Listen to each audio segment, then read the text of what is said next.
Welcome to 69X Minutes. I'm Erin Molan. It's great to have your company. Thank you so much for joining us. We are the media, but without the filters, the fluff and the BS we've been fed for decades. Just the biggest headlines, the boldest investigations, and the wildest stories straight from the X trenches. It's real news, real fast, so let's get stuck in. Tonight, a Russian soldier speaks from the front lines, and a journalist in Ukraine reports from the ruins. Two sides of a war that's reshaping the world. What's real, what's not, and what's being kept from you.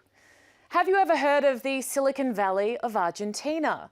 Well, we met up with their delegation to talk tech and the future in this booming city. A former Mossad agent reveals a discovery so big it could shift alliances and rewrite the next chapter of history. Kid Rock, yes, he joins Eric Bolling to talk derangement syndromes. No doubt Trump features prominently.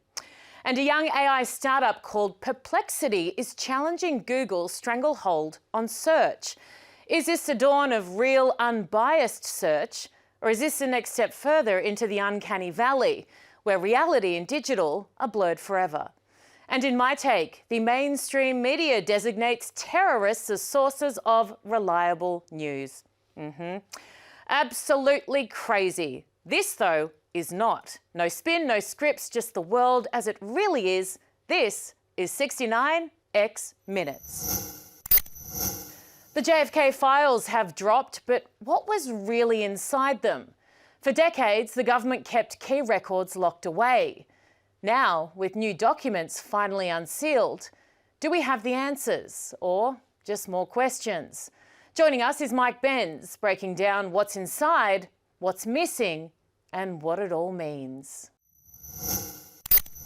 Many of the same institutions that are being penetrated by the CIA in these files are alive and well today and playing a major role in politics today, which gets to the question of, if the CIA had penetrated them that deeply back in the 1960s, how deeply are they still penetrated today? So when you see the CIA's penetration of teachers and the teaching profession and the teachers' unions, there's one document that goes through the World Confederation of Organizations of the Teaching Profession, and how the CIA had created front companies and shell groups in order to influence all the different teachers' unions. These are the largest teachers' unions in the United States today, and we know that, of course, based on these files, that their entire senior leadership was CIA 60 years ago. They, too, are trying to stop Trump's shutdown of the Department of Education and are on the front lines organizing protests at the Department of Education building. It was JFK who really fully transitioned the U.S. into a so-called small wars model, which is this idea that the U.S. has to transition from thinking about its special operations in terms of tanks and fighter jets, but really thinking of it in terms of paramilitaries and control over local governments and control over the local indigenous populations in places that we operate to get the support of the local population. The U.S. aid can get into areas that the State Department can't because it's not formal U.S. diplomacy. It's simply a humanitarian group. It also operates through multiple layers of NGOs that themselves don't represent themselves as government agents. And so they have more credibility with the local populations. There's much less oversight, so they can fund dirty actors. For example, if a local warlord is in control of the territory or a narco gang is in charge of the territory, it might be a diplomatic incident to give them a State Department grant because that's formal U.S. diplomacy rewarding and directly financing drug networks, people committing genocide. But if U.S. aid is doing it as a distribution of humanitarian funds to the local population, and they just happen to be, the senior leaders over those local populations, then U.S. aid can get away with it. And so that gets them on our payroll and establishes that favors for favors relationship, that if they want to keep getting the money, they'll do what USAID wants. And so they will follow the policy set forth by USAID, even if that's not the policy being recommended by the U.S. State Department. The problem with U.S. aid is not that it has the power to do what it does, but that it has the power to do what it does without State Department approval, without White House approval, that they can fool the White House by simply not reporting what they're doing. In this document, the CIA sets out how they believed at the time, after the failure of the Bay of Pigs, that there was no direct, immediate way to overthrow Castro in Cuba, and that was what was required instead was a massive commitment from Congress in terms of money and manpower beyond these special operations being done in the form of Bay of Pigs. But the CIA was frustrated that that political will from Congress did not exist. What they're saying here is, since we can't get Congress to take the action we want them to, we don't have the authority because the American people are not voting for what we really want to do. The other option we have is to just do mass immigration of these exile communities of immigrants and refugees.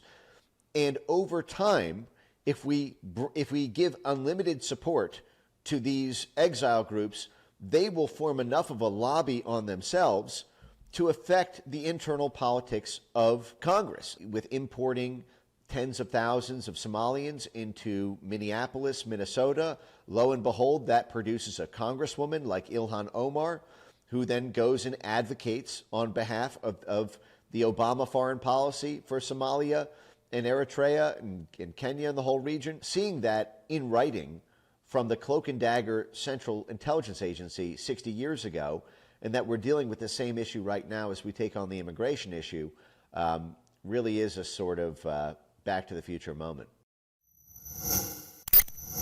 Dr. Kirk Moore took a stand. He refused to comply with COVID mandates, and now he's facing decades in prison.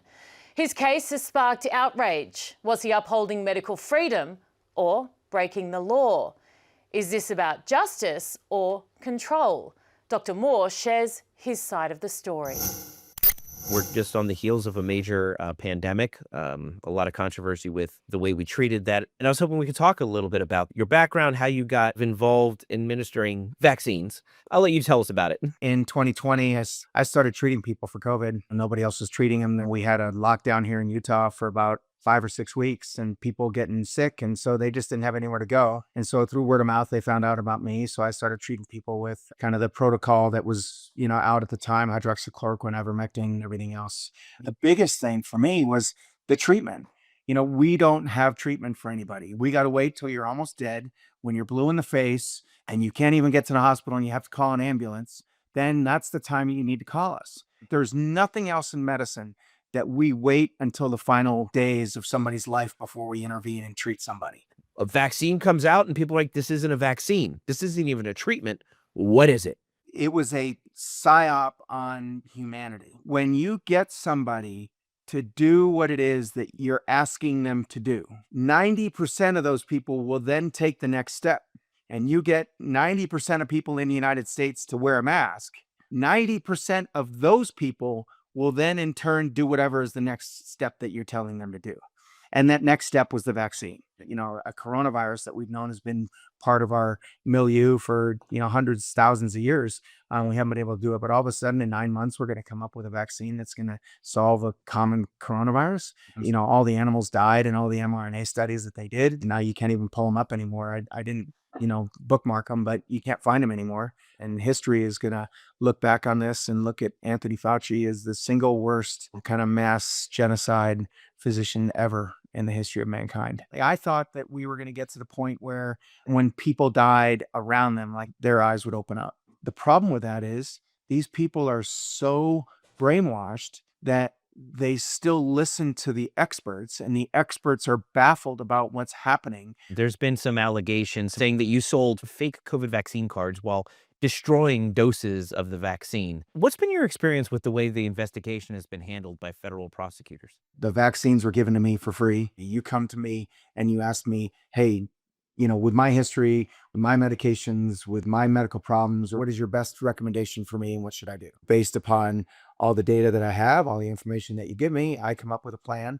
and then you and I agree on it. That's informed consent. And so that's exactly what I did with every single one of my patients. Has this attention impacted your career at all, your life at all? Or My thing here says plastic surgery, right? I'm supposed to be full of money and driving expensive cars, going on expensive vacations. And, I'm broke. It's not that I've lost my patient database. My patients still come to me. But with all the other expenses that I've had, the time that I've spent in jail and lost revenue on that. So it's significantly impacted, my practice. I still have a license. The federal government doesn't have a licensing issue. They can't control my license. But if I were to get convicted, then I would probably lose my medical license. To this day, colleagues of mine, plastic surgery friends of mine, physically maimed from this injection. And nobody's going after any of those people. Nothing probably will happen to them. And yet here, where I have no patient complaints, nobody turned me in saying, hey, this guy is giving fake vaccines, you need to go after him. And the federal government decides on their own that they are going to come after me for $28,800 in fraud. 4 people that were indicted. 2 of us decided to try to challenge the jurisdiction of the federal government against us. They put me in jail and they didn't touch the other person. I was in jail for 12 days. I, quote unquote, barely got out according to the transcript, and my magistrate judge says, you barely meet the criteria for me to, relook at your case and allow you to come out with some different restrictions. In November of 24, I got thrown back in jail for another 22 days. And there were 2 of us that did the exact same thing that was supposedly against the rules. We texted each other saying, hey, we have a hearing tomorrow. It'd be nice to make sure that you and your attorneys are there because we have an opportunity to get the case dismissed. So I got thrown in jail along with Chris Anderson. They wanted to keep me in jail for 9 months pending trial because I had shown that I was, incapable of following my pretrial release restrictions. And the pretrial release restrictions that I specifically violated were talking about the case. So I guess talking about the case even means texting somebody saying, hey, you should come to a hearing tomorrow. why do you think it is that the medical profession is so much focus of scrutiny in this COVID world? We failed humanity. And we failed in our ability to take care of our patients. And anybody who injected any patient of theirs without knowing what was in the injection, because we didn't know then and we don't know now. We do not have a list of ingredients. We do not know what it is. We do not have any long-term studies. Everything's always been tested against either a prior vaccine or a concoction that they call a placebo, which is just all of the additives that they put in except for the antigen that they're trying to inject you with. And the whole vaccine system needs to be blown up and thrown away and start over. I am so disillusioned and disconcerted with our profession right now that I have really no desire to continue down this road. I think I'll always be somebody that speaks out against misinformation, disinformation, and I will do everything that I can to educate myself on all the other aspects of medicine that don't involve plastic surgery that I think are crucial right now.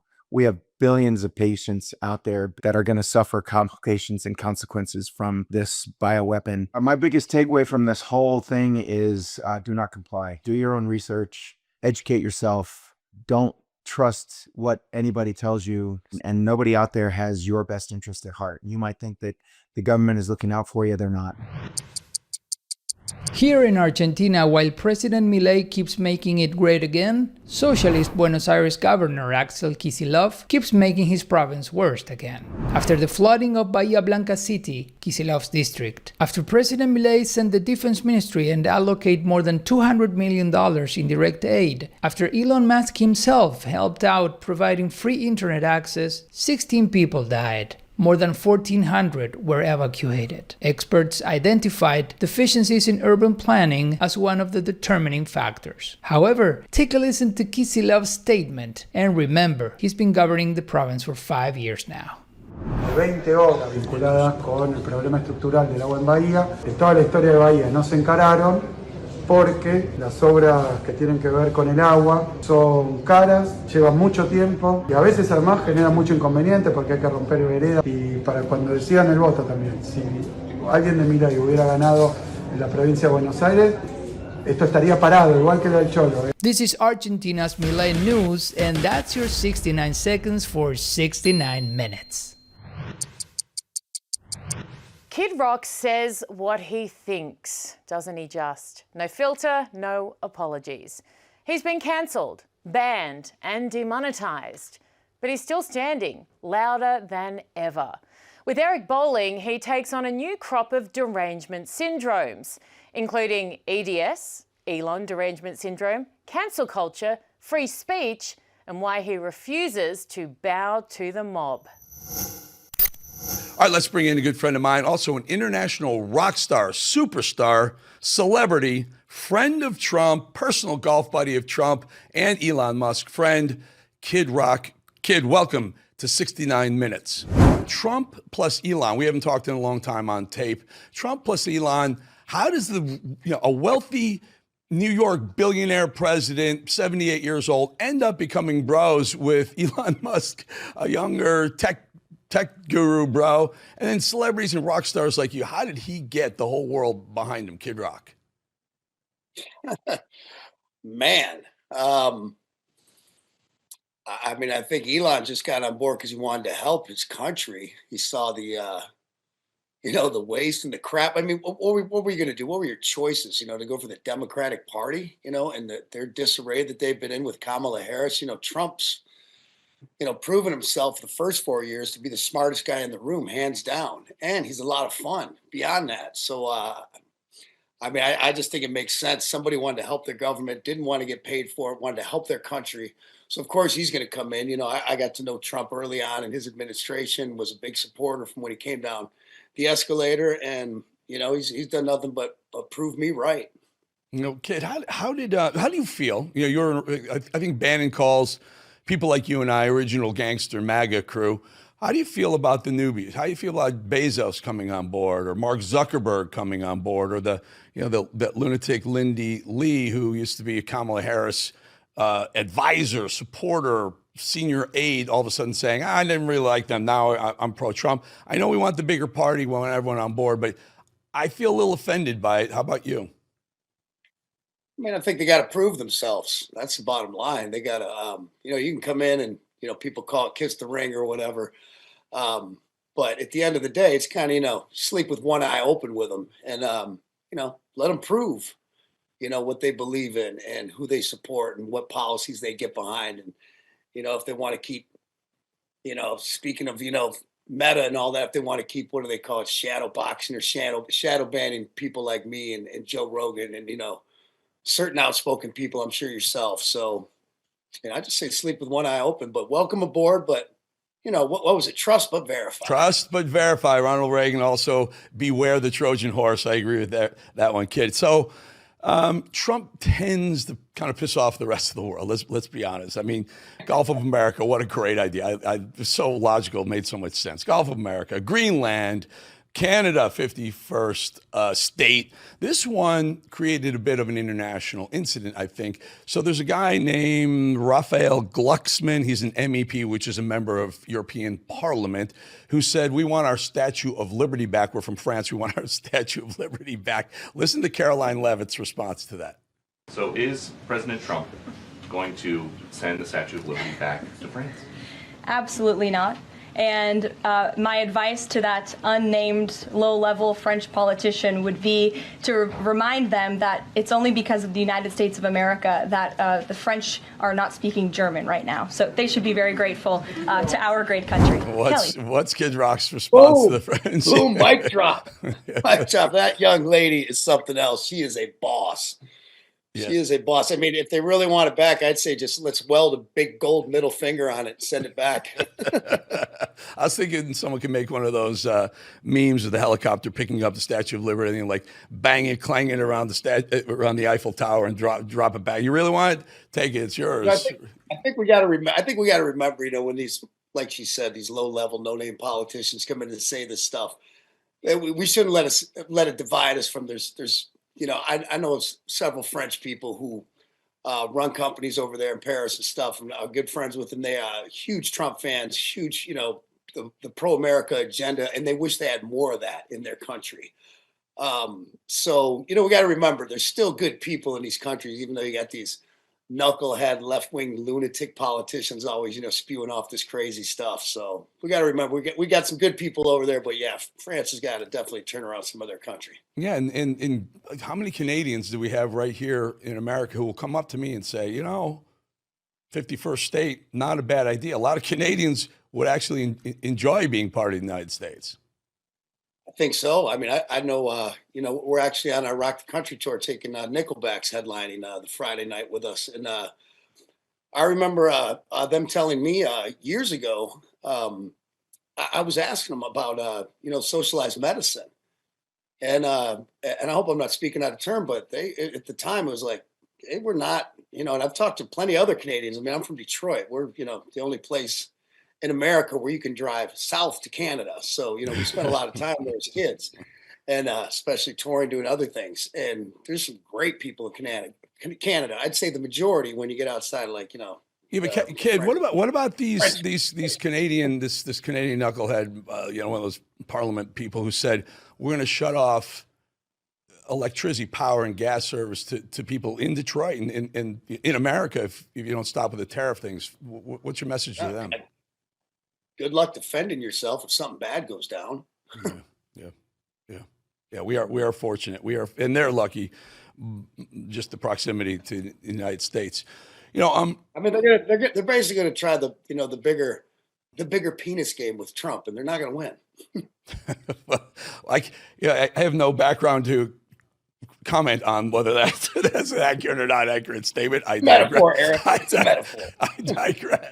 I digress. Rock, appreciate your time. Very, very busy man. I know you're in your rehearsals for your upcoming tours, and appreciate you making a few minutes for Bolling and 69 minutes. Thank you so much, Kid Rock. Thanks, Eric. You're the man. See you soon. It's the kind of interview that almost never happens. A frontline Russian soldier speaking openly from inside the war. Dmitry Simez Jr. from New Rules podcast sits down with Ivan, a motor rifle platoon commander in the Russian army, for a rare look inside the devastation, the combat, and the reality of life on the front lines. Raw, unfiltered, straight from the battlefield. You won't hear this anywhere else. FPV drones are frightening in that they keep you on edge all the time. You can't relax, you can't step out for a smoke during the day because something could come zooming in at any moment. You hear a buzzing sound and that's it. It's not just that you might not have time to hide. If you hear the sound of cluster munitions, bam, bam, bam, you most likely won't be able to escape because of UAVs. They fly 24/7. They fly, they see, they have thermal imagers, night vision, satellite photos. We also have satellite photos. We have drones flying. We see each other from 20, 25 kilometers. We see what's going on with us and where we are. There's a moment in the day from 4 to 6 in the morning when it's hard for a night bird with a thermal imager to see anything. And with an ordinary camera, it's still bad. So it's only twilight. And during that twilight, you can move around somehow. Usually all logistics movement happens from 4 to 6 until no bird has flown, not even one. And it works that way for both them and us. We know this, but we can't do anything about it because we simply can't see each other. Infantry moves like that, and the assault troops begin the assault. If we had bombed it every day, we could have already been storming Zaporozhye, but we can't. Because of the political decision that Russia won't bomb. Political, humanitarian, and universal human considerations. After all, we came to fight the regime, not the people. I fully support this stance, and so do most of my friends, that we came to fight against the Zelensky regime, his neo-Nazis, and the Ukrainian nationalists who harbor a deep-seated hatred against us, Russia, as a nation. We are fighting against them, not the general population. In fact, many cities in Zaporozhye, where I've been, show considerable support for the changes occurring because they are now part of Russia. They would come out from the other side of our positions. That is, they'd go through the first trenches and start advancing in the rear, and we would give up and retreat. That's what they thought. If you look at the situation, it's exactly like Kharkov. They gathered in the same columns and went. They thought they'd get out with the Bradleys, drive through with the Hummers, and shoot at the bushes. And we would say, oh no, it's American equipment, we've got to surrender.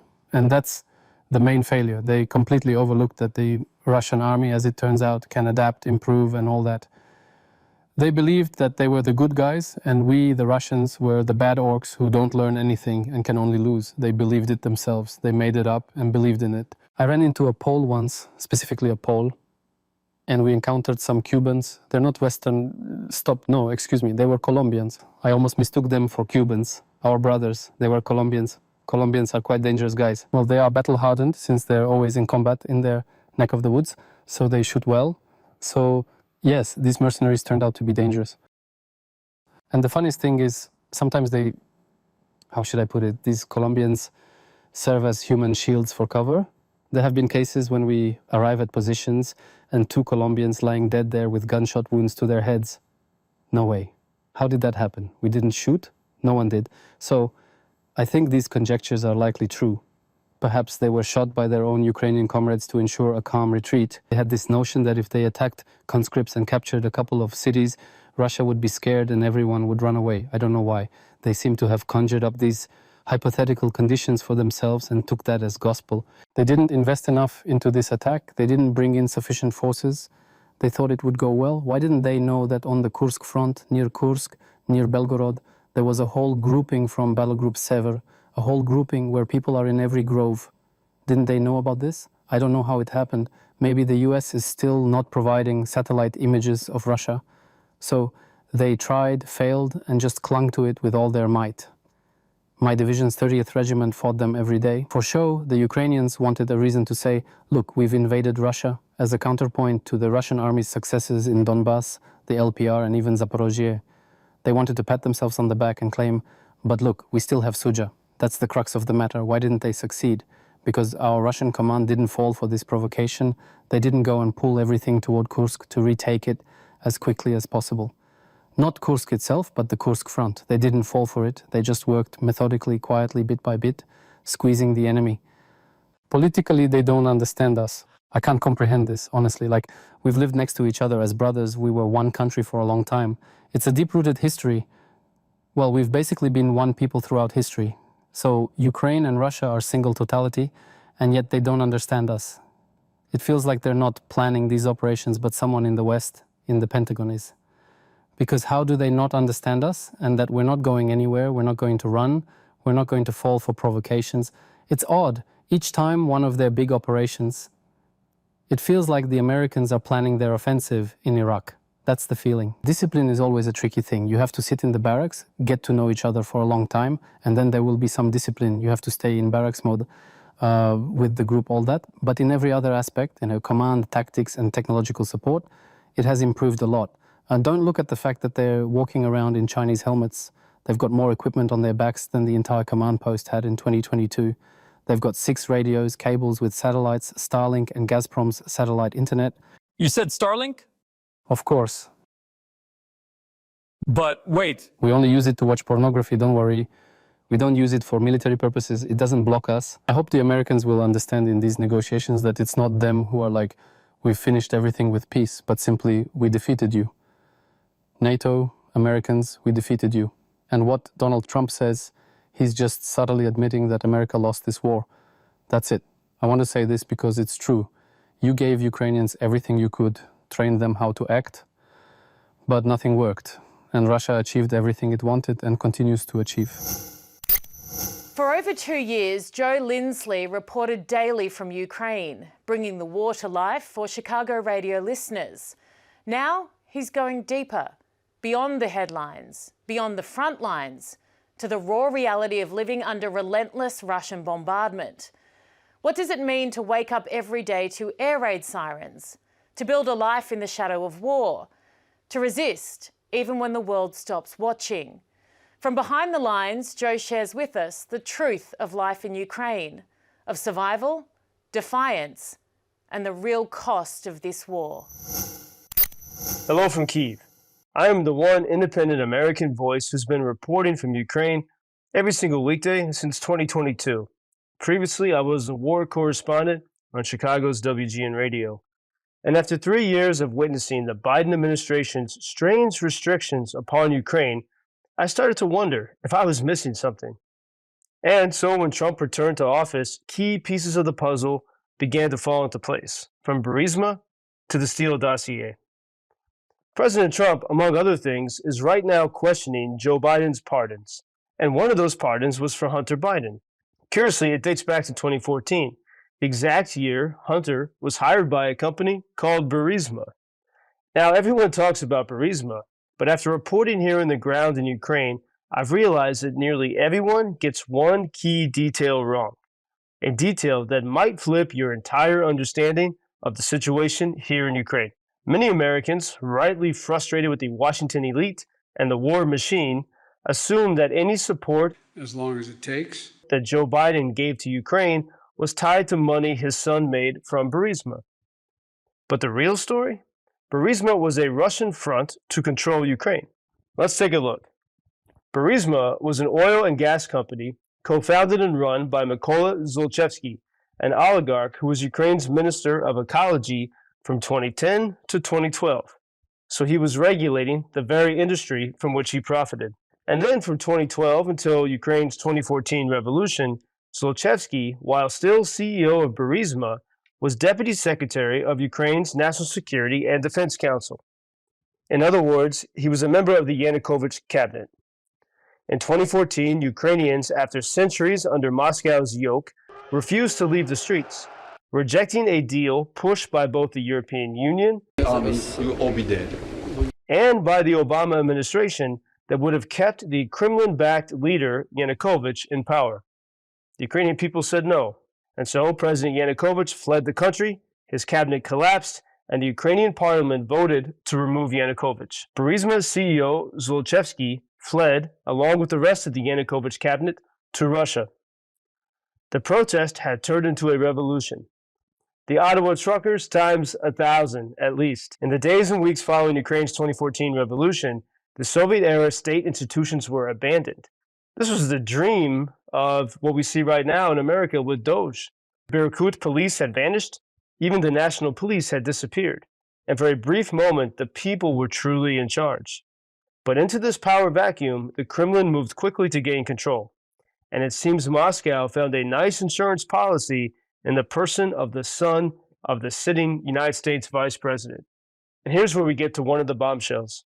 In 2023, Hunter Biden's former business partner, Devon Archer, testified before the United States Congress that in March 2014, at the same time that Putin was seizing Crimea from Ukraine, fugitive CEO Mykola Zlochevsky of Burisma was in Moscow meeting with Devon Archer. So the CEO of Burisma in March 2014 was in Moscow meeting with Hunter Biden's business partner. Weeks after Ukraine's revolution and right as Putin was taking the Crimean Peninsula from Ukraine.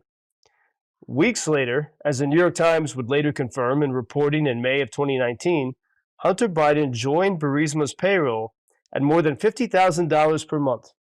But this was not a deal with Kyiv. It was a deal with people in Moscow.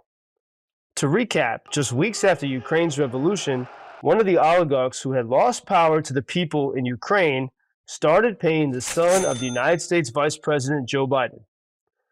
That same Vice President Biden was overseeing Ukraine policy for President Obama. And Biden in 2014 did nothing to help Ukraine fight back against Russia's invasion. When the Ukrainians came here 2 weeks ago, they went to the Pentagon, they asked for weapons. And we said no, but we offered them MREs, rations, baguettes. So was the fugitive CEO of Burisma hoping to influence Joe Biden in order to help restore a pro-Kremlin regime in Kyiv? Fast forward to 2024, and in the waning days of his presidency, Joe Biden gave a pardon to his son Hunter, dating back to 2014. Now, why reach back to that particular year unless there was something to erase about Burisma and the deal that Hunter made with people in Moscow? Hours after Putin and Trump spoke last Tuesday, the air raid sirens screamed across Kyiv as Russia launched yet another one of its intense drone attacks. A day later, on Wednesday, March 19th, Trump spoke with President Zelensky, and not long after that phone call, Russia bombed a central Ukrainian city, while Ukraine also struck back at Russia's Ingles Air Force Base with its own drones. At the same time, wildfires were raging near Odessa. Putin rejected the 30-day ceasefire that Ukraine and the U.S. had tentatively agreed to, Instead, he offered two different ceasefires, one on energy infrastructure and another in the Black Sea.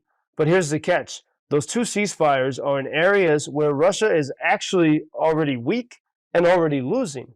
Since 2023, Ukrainian sea drones have crippled Russia's Black Sea fleet, allowing Ukraine to export more grain than it did when you had the United Nations brokered deal. And so right now, there is actually a de facto ceasefire in the Black Sea because it has been pacified. Meanwhile, Russia's attempts to plunge Ukraine into darkness this winter have failed.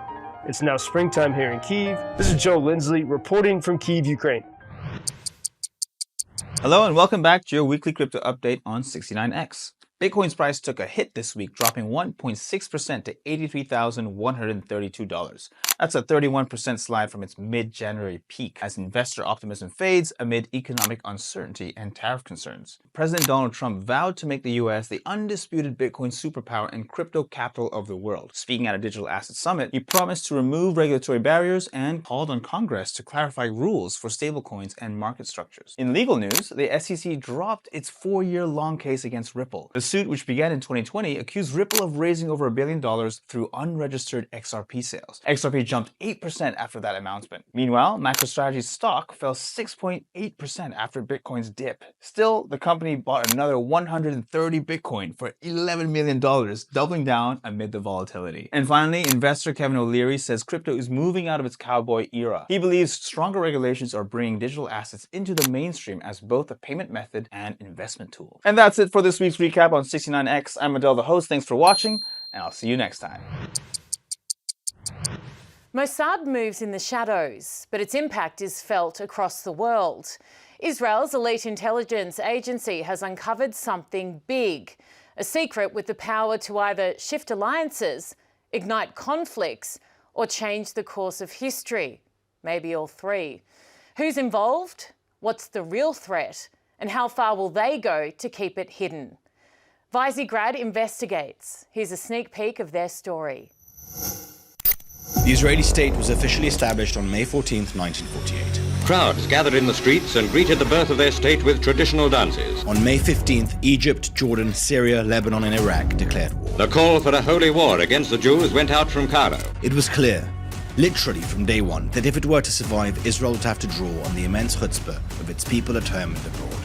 Trained by the Polish in the 1930s and British intelligence during the Second World War, dedicated Zionists knew that the best. By the 1950s, Israel had established the intelligence agency to end all intelligence agencies and named it the Institute, or in Hebrew, Mossad.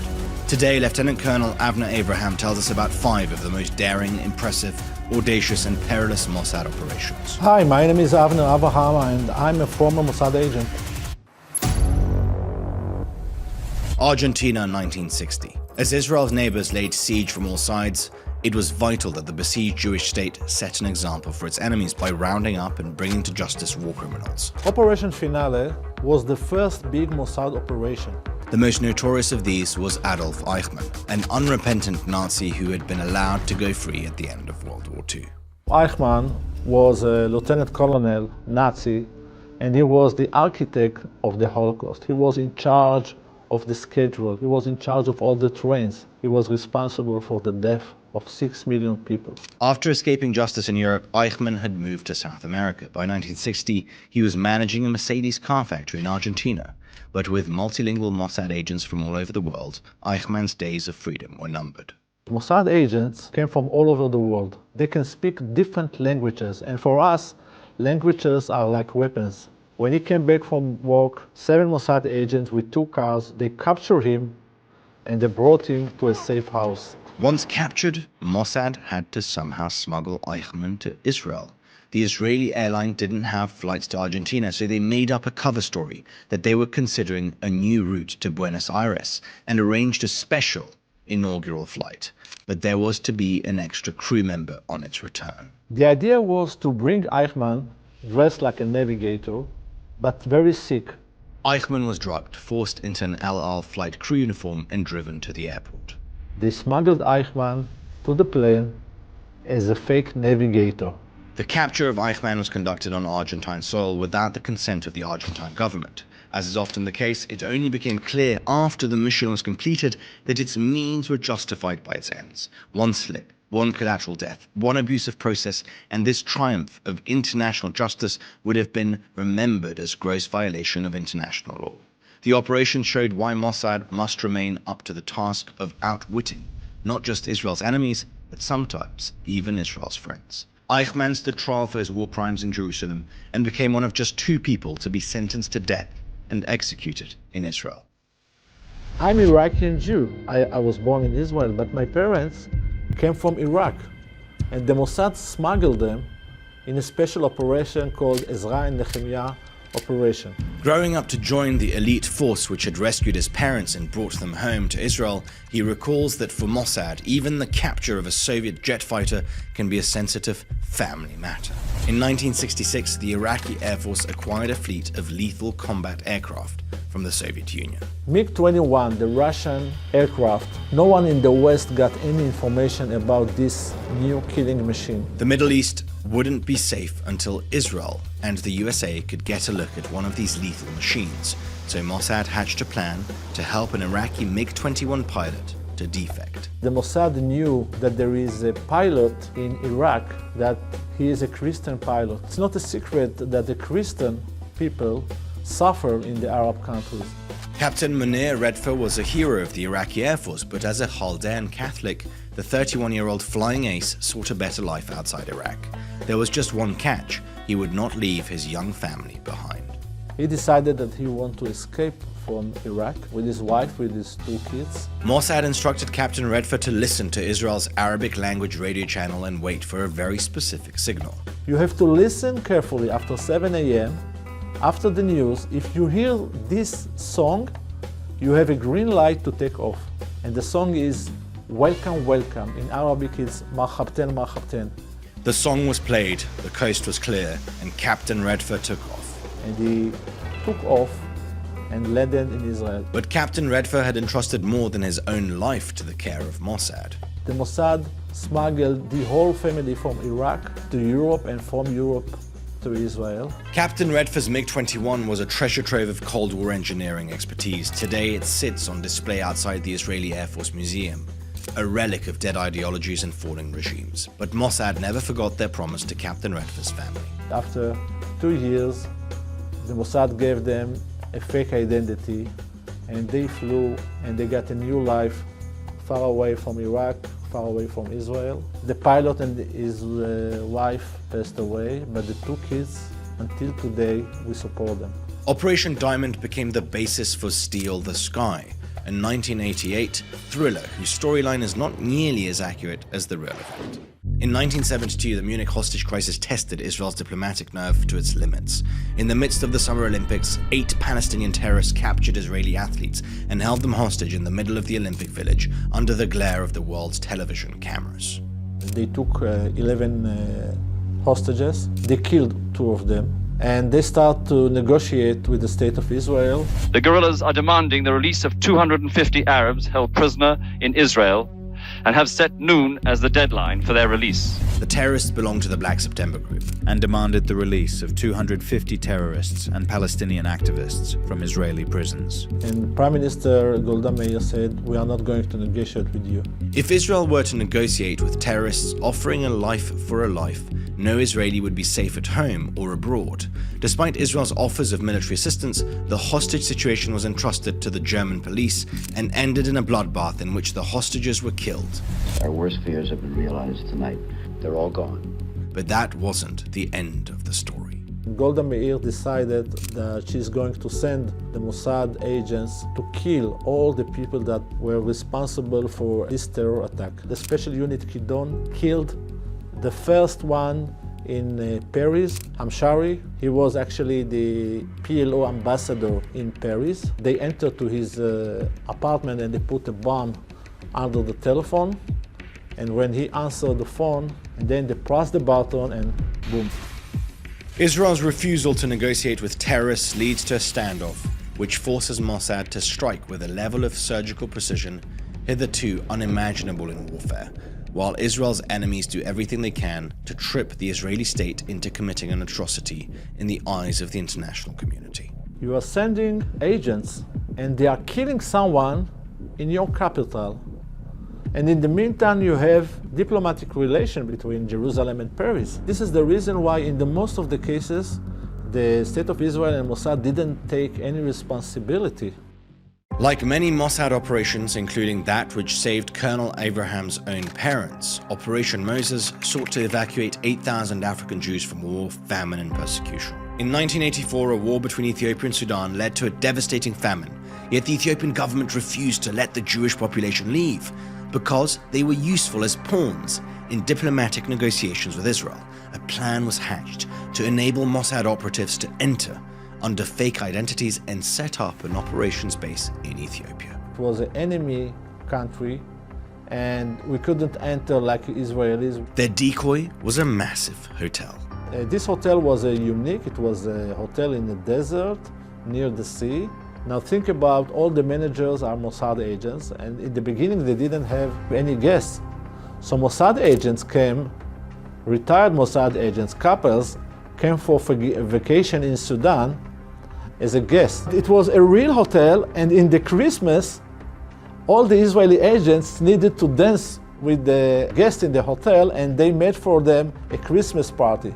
Think about Jewish people, agents, doing a Christmas party. Mossad intermingled Ethiopian Jews among the guests and used the hotel to bring them to safety in Israel. There is a harbor there, and they came with the Israeli Navy, and they took them. Efforts to rescue Ethiopian Jews continued into the 1990s with the Operation Joshua Airlift of 1991 cramming at least 1,088 Ethiopian Jews onto one single flight, a record for the number of passengers on one flight, which stands to this very day. Following the October 7th attack on Israel last year, Israel once again enters into a game of cat and mouse with the terrorists who threaten Israel's national existence.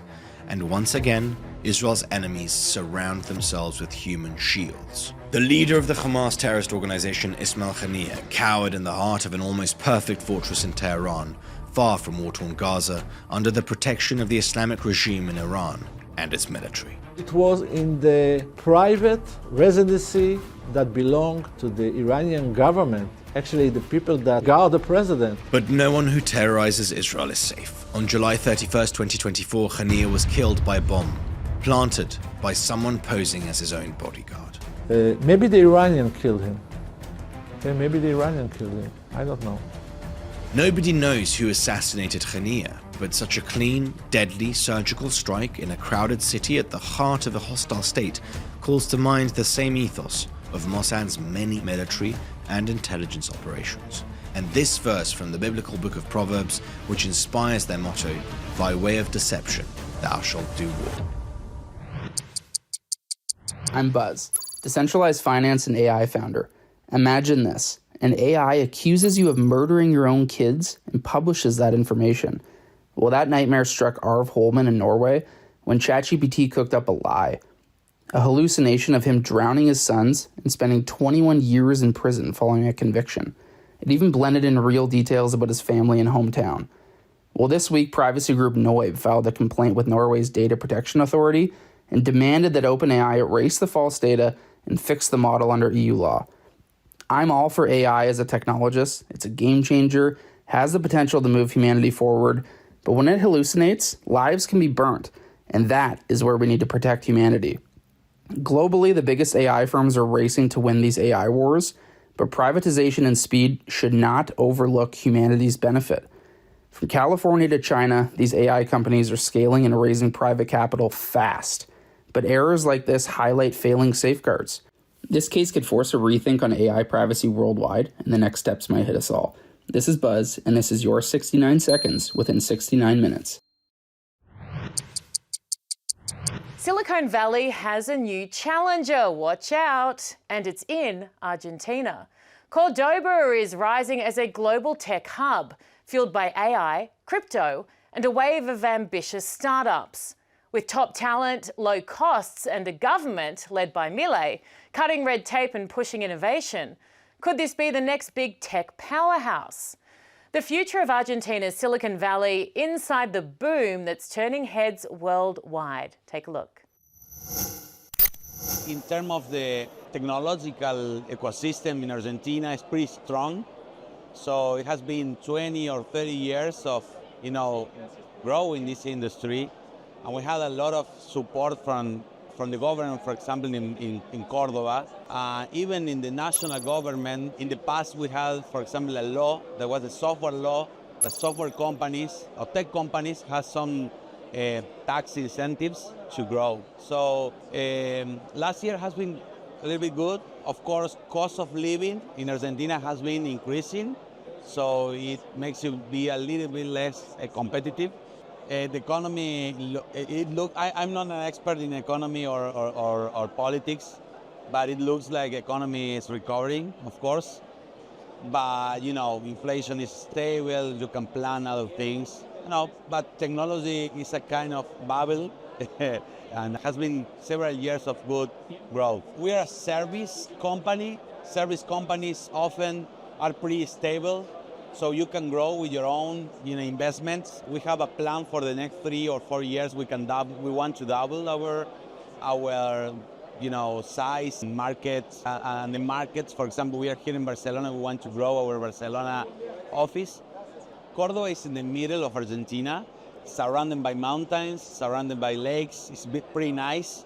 But we have a lot of an ecosystem that makes, you know, the environment easy or, you know, good for tech companies. For example, we have a lot of universities there, public universities, that we have several, you know, tech careers. We have FAMAF that's has a career for data engineers and machine learning engineers. Yes, it's one of the largest in Argentina. We have UTN, which I studied there, like a public university, study system engineering, and you have a lot of, you know, programmers and software engineers getting graduated every year. So it's good for companies like us to get that engineers and train them. And also there is a good English level in Argentina. So you can work with the US directly and other countries, of course. So in Córdoba, we have good universities. We have been in the last 20 years receiving good companies. The first one that I remember, of course, was Motorola in the early 2000s. Actually, there is one of the guys here that tell the story that Bluetooth was discovered in Córdoba. There is a patent there, which is in the US, of course, but there is a story about the part of the Bluetooth was discovered in Córdoba. As I say, in the past, a lot of incentives from the government for getting tech business. Software law, latest software was one of them. If you were certified in certain quality certification, one of them was the ISO 9001. A lot of companies in Córdoba are certified on that. There was CMMI, which was, you know, from the US Department of Defense. And with all of those US companies coming to Córdoba, it leveled up the level of engineers there. In Argentina, we have several companies that we are proud of, that are examples for us. Like one of them is Mercado Libre, which is like the Amazon for South America. They are huge in Brazil, huge in Argentina. Actually, I order everything for Mercado Libre, and they are great. We have Globant, which is a software company. It's huge. It's one of the models, because we have a similar company. We are ExoMindset. One of the Globant is the model that we want to follow in terms of growth. They are more than 3,000 employees around the world. They have bought a lot of companies for Argentina's entrepreneurs, and they're a public company in the US. Mercado Libre, you have also Despegar, which is a airline, tourists, and you can buy tickets there. So we have several companies that have been put in Argentina in international view, and that's another example for us. No, as I say, you know, we have been growing stable last 20 years, depending on the government. So I don't think so that will impact. And you have a lot of Argentina's companies that work with several countries, so it's larger than only one country. So I have good, you know, vibes about what's going on. Today, Argentina is a good place to outsource and to to think about it, because we have a balance between cost and quality, really good quality with good cost. If you're thinking in the US, we are in the same time zone, pretty similar culture, so it's a good moment for companies in the US, for example, to reach to Argentinian companies. So mindset, 5 years around the market. We do mainly AI and data. Today we are focusing a lot in AI agents. We want to bring the automation for companies. We also do digital products. We have Tupperware as clients, for example. We're bringing e-commerce for them. Hi, I'm Mary Delgado, and welcome to 69 Seconds. So strap in for a wild ride through the finance markets for the past week, because it's been a circus. And I'm your caffeinated ringmaster. Stocks kicked things off with a faceplant. The S&P 500 dropped 1.8% on Monday, all because of Trump's tariffs. It had Wall Street sweating like a turkey in November. Investors clutching their pearls, wondering if the economy's about to trip over its own shoelaces. The Fed, they just sat there twiddling their thumbs, leaving rates untouched like a kid who won't share the remote. Thanks for the suspense, guys. Meanwhile, gold, dazzling gold, is shredded to a record, because when chaos reigns, everyone wants that sparkly security blanket. It's flexing above 3,000 like it's auditioning for a heist movie. Oil's riding high too, hitting new peaks. Supply worries are the hot gossip now.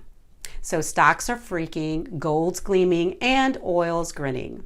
Here's hoping we don't all end up bartering with shiny rocks and gasoline by next month. I'm Mary Delgado, and that's your 69 seconds for 69 minutes. Is this the Google killer? Perplexity AI is rewriting the rules. Real-time search, no bias, supposedly. But as AI takes over search, does it shape your reality or just reflect it? Who holds the keys to knowledge if algorithms decide what's true? When AI anticipates your questions before you ask, are you searching or just being shown? Dr. Dornish sits down with Perplexity's founder to explore how AI will reshape not just search, but reality itself. Here's a sneak peek from our original series, Uncanny Valley, which airs Fridays only on X. Feels like we're living decades in like span of 2 or 3 years. And I'm not saying this just because everybody else is saying it. That's how it really feels to me. I personally feel like I've lived way longer in the last 2-3 years. You're actually only 18 years old. So this is just what you look like now. Like, it seems like where the world's going is not answering questions, but doing things. Yeah. Right? Like, it seems like, are we going to see Perplexity? Or, I mean, let's talk more general. Like, people want answers so they can do something with it. Yeah, exactly. I think about it in 2 ways. One is doing things in the context of an answer. That's the number one low-hanging fruit. So when you're researching what are the best microphones I should buy for sounding really well on a world-class podcast, I'll go and ask this question on Perplexity. It gives me a great answer. It reads the reviews. But what if you get the products also right there in the answer in line with a buy button, and you just click on it and the action is done, and the agent actually takes care of going to the merchant site and like filling up your credit card details. It can generate a new credit card on the fly that's tied to your Perplexity Pro subscription credit card, and then all your shipping address, all of that is like just one-time detail you give, and it remembers that, right?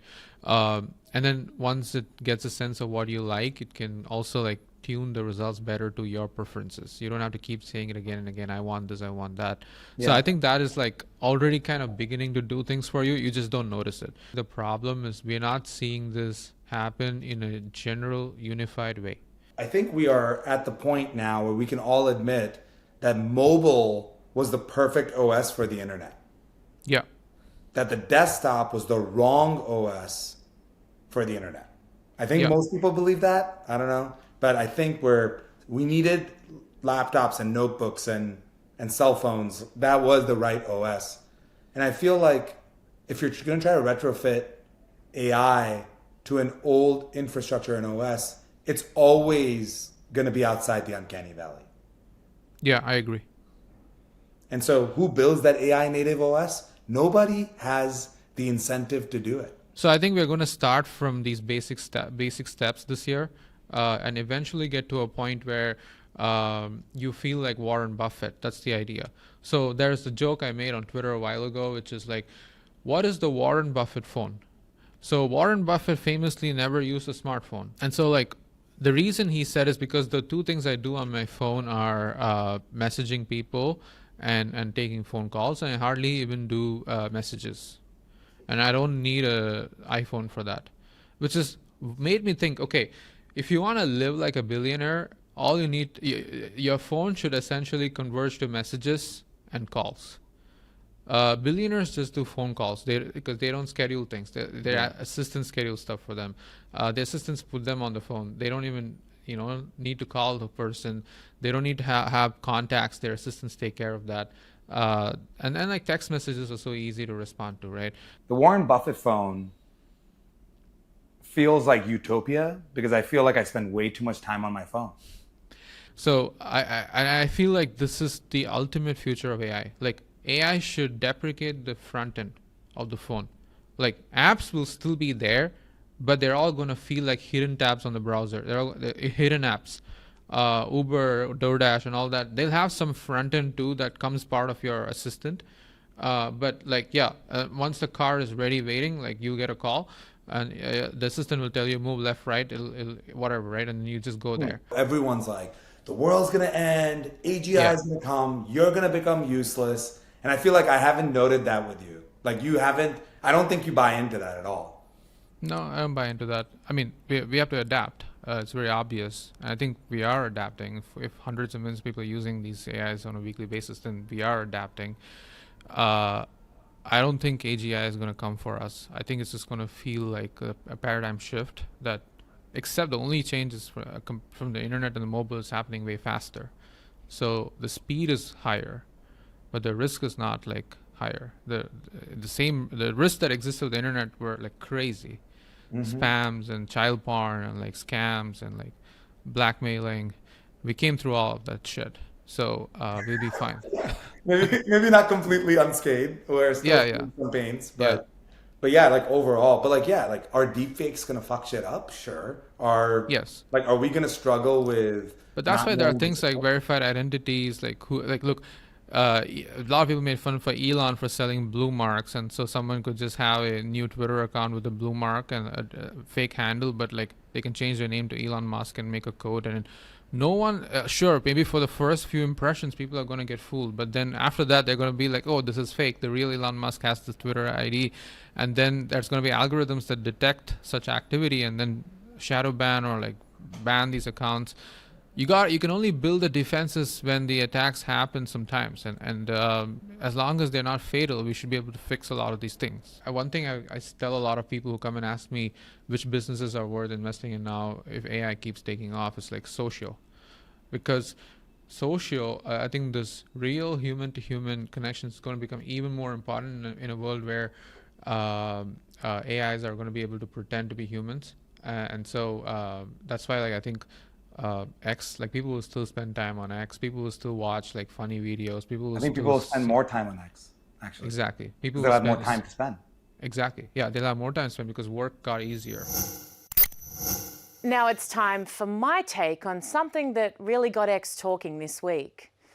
Could the mainstream media potentially, and I don't want to put them out here, maybe dig a little deeper into the sources they quote verbatim? Blindly republishing any information that you haven't verified is unethical and lazy. But when that information comes directly from terrorists, well, it's downright dangerous. War resumed in the Middle East this week, and yes, people will die. Plenty of terrorists, hopefully, and good riddance, but also women and children. And that is utterly tragic. But it happens. Particularly when you are dealing with Hamas, who either hide in tunnels or behind families. So when these same people who filmed themselves slaughtering over 1,200 innocent people on October 7, while simultaneously taking hostages, including 2 babies they then killed, when they release numbers of those killed and the demographic, before it would be humanly possible to know, then maybe exercise a little skepticism. I don't want to throw you here. All I'm saying is maybe, just maybe, the same group of savages who burnt 3 children alive in a room and laughed don't necessarily value nor tell the truth.